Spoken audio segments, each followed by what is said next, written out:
کہ جس نے تم بغیرتوں سے کوئی مدد نہیں مانگی، صرف اور صرف رب کے حضور اپنا مقدمہ پیش کیا، اور یہ مقدمہ میدان محشر کو پتہ چلے گا کہ جب تم سے سوال ہوگا بِأَيِّ ذَنبٍ قُتِلَتْ، بتاؤ تم نے کس گناہ کی وجہ سے اس بیٹی کو قتل کیا۔ جس دھج سے کوئی مقتل میں گیا وہ شان سلامت رہتی ہے، یہ جان تو آنی جانی ہے، اس جان کی کوئی بات نہیں۔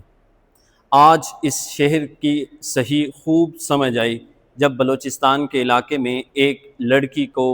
ان غیرت مند جنہوں نے اپنے سروں پہ پگڑیاں باندھی ہوئی تھی، انہوں نے اپنے سامنے غیرت کے نام پر ایک بیٹی کو موت کی گھاٹ اتار دی کہ جب وہ بیٹی مقتل گاہ کی طرف جا رہی تھی، نہ اس کے پاؤں لڑکھڑا رہے تھے، نہ اس کا دل کانپ رہا تھا، بس وہ بے سر و سامان اس مقتل گاہ کی طرف جا رہی تھی، جسے یہ امید تھی کہ اب میرے ساتھ کوئی نہیں کھڑا سوائے اللہ کے، کہ اب انہوں نے مجھے موت کی گھاٹ اتارنا ہی اتارنا ہے۔ اور دیکھو کہ وہ مقتل گاہ کی طرف جاتے ہوئے کیا بول رہی تھی، ان سے کوئی زندگی نہیں مانگ رہی تھی، وہ صرف اور صرف مانگ رہی تھی تو کہہ رہی تھی کہ میرے مرنے کے بعد مجھے صرف گولی مارنا، گولی کے علاوہ میری لاش کی توہین نہ کرنا۔ بتاؤ وہ بیٹی جو مرنے کے بعد بھی عزت مانگ رہی ہے، تم نے اس کو غیرت کے نام پر وہاں پر قتل کر دیا کہ جس کے سامنے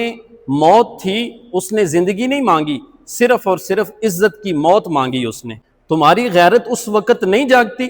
جب تم وراثت کے اندر بیٹیوں کے حق مارتے ہو، اس وقت تمہاری غیرت کہاں پہ ہوتی ہے؟ آج تم غیرت کے نام پر قتل کرتے ہو بیٹیوں کو۔ اگر یہی بیٹیاں غیرت کے نام پر اپنے بھائیوں کو قتل کرنا شروع کر دیں تو اس دنیا کے اندر کوئی بھائی پھر زندہ نہیں رہے گا۔ جتنے بھی کیسز ریکارڈ ہوتے ہیں وہ صرف اور صرف بہنوں کو، بیٹیوں کو قتل کیا جاتا ہے غیرت کے نام پر۔ کیوں؟ یہ سراسر ناانصافی لڑکیوں کے ساتھ، بیٹیوں کے ساتھ ہی کیوں؟ لڑکے گناہ کریں پھر اپنے گناہ کے اوپر لوگوں کو بتاتے پھریں، ہم شوق کے ساتھ بتاتے ہیں، لیکن بیٹی سے اگر کوئی گناہ سرزد ہو جائے وہ قابل قبول ہی نہیں۔ اس بچی نے تو نکاح کیا تھا، تمہارے پاس کیا ثبوت تھے اسے قتل کرنے کے؟ بتاؤ، جو قرآن آج تم نے اس کے ہاتھ سے چھینا ہے، اسی قرآن کے اندر اس بیٹی کا مقدمہ موجود ہے۔ بتاؤ جب کل قیامت کا دن ہوگا، میدان محشر کے اندر اللہ رب العزت کے حضور وہ سامنے کھڑی ہوگی، اور اس وقت کھڑے ہو کر یہی قرآن ہاتھ میں لیے ہوئے تم کو اپنے رب کے سامنے کھڑا کر کے تم سے سوال کرے گی کہ بِأَيِّ ذَنبٍ قُتِلَتْ، بتاؤ تم نے کس گناہ کی وجہ سے مجھے قتل کیا تھا۔ بتاؤ یہی قرآن کی آیت تمہارے لیے ابدی نقصان کا باعث بنے گی، اور یہی اعلان تمہاری رسوائی کا سبب بنے گا۔ تم نے اپنی زندگی کو بھی خراب کیا، اپنی دنیا کو بھی خراب کیا، اور اس کے علاوہ اپنی تم آخرت کو بھی برباد کر چکے ہو۔ وہ عیسیٰ علیہ السلام کے زمانے میں بنی اسرائیل کی کسی عورت سے گناہ سرزد ہوا،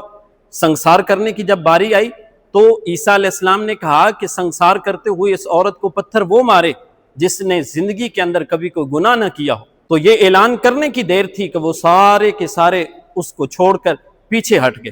کہ زندگی میں گناہ تو ہوتے رہتے ہیں، تمہیں کس نے اجازت دی تھی کہ غیرت کے نام پر تم ان بیٹیوں کو قتل کرو؟